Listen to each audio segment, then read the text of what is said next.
ಇವತ್ತು ನಾಗರ ಪಂಚಮಿ ಸದ್ಗುರು ಸನ್ನಿಧಿಯಲ್ಲಿದ್ದೀನಿ. ತುಂಬಾ ಒಳ್ಳೆ ಒಂದು ಅಭಿಷೇಕ, ಒಂದು ನಾಗ ರಿಚುವಲ್ ನೋಡೋಕ್ಕೆ ಸಿಕ್ತು. ಲಾಸ್ಟ್ ಇಯರ್ ಇಲ್ಲೇ ಇದ್ದೆ ನಾಗರ ಪಂಚಮಿಗೆ, ಈ ವರ್ಷವೂ ಇಲ್ಲೇ ಇದ್ದೀನಿ. ತುಂಬಾ ಖುಷಿ ಆಯಿತು. I was not suppose to be here in the city, but I was suppose to be here with Naga. I guess I was destined to be here ಅನಿಸುತ್ತೆ. ಆ ಪ್ಲ್ಯಾನ್ಸ್ ಕ್ಯಾನ್ಸಲ್ ಆಯಿತು. ಒಂದು ಅನ್ಎಕ್ಸ್ಪೆಕ್ಟೆಡ್ ಆಗಿ ಇಲ್ಲಿ ಬರಬೇಕಾಯಿತು. ತುಂಬಾ ಖುಷಿ ಆಯಿತು ಈ ಸನ್ನಿಧಿಯಲ್ಲಿ ಈ ಪೂಜೆ ನೋಡೋಕ್ಕೆ ಸಿಕ್ಕಿದೆ ಅಂತ.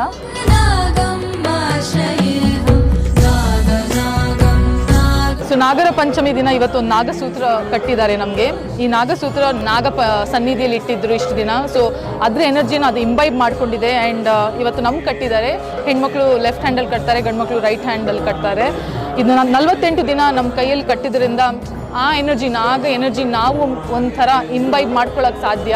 ನಮ್ಮನ್ನು ಪ್ರೊಟೆಕ್ಟ್ ಮಾಡೋದಾಗಲಿ, ನೆಗೆಟಿವ್ ಎನರ್ಜೀಸಿಂದ ಪ್ರೊಟೆಕ್ಟ್ ಮಾಡೋದಾಗಲಿ, ನಾಗ ಗ್ರೇಸ್ ಸಿಗೋದಾಗಲಿ ಅಂತ ಒಂದು ಭಾವನೆ, ಒಂದು ಬಿಲೀಫ್ ಇದೆ. ಸೊ ಕಟ್ಟಿದ್ದೀನಿ ನಾನಂತೂ 48 ದಿನ ಇಡ್ತೀನಿ. ನಿಮಗೂ ಆಪರ್ಚುನಿಟಿ ಸಿಕ್ಕಿದ್ರೆ ನಾಗಸೂತ್ರನ ಕಟ್ಕೊಳ್ಳಿ ಅಂತ ಅಲಾಸ್.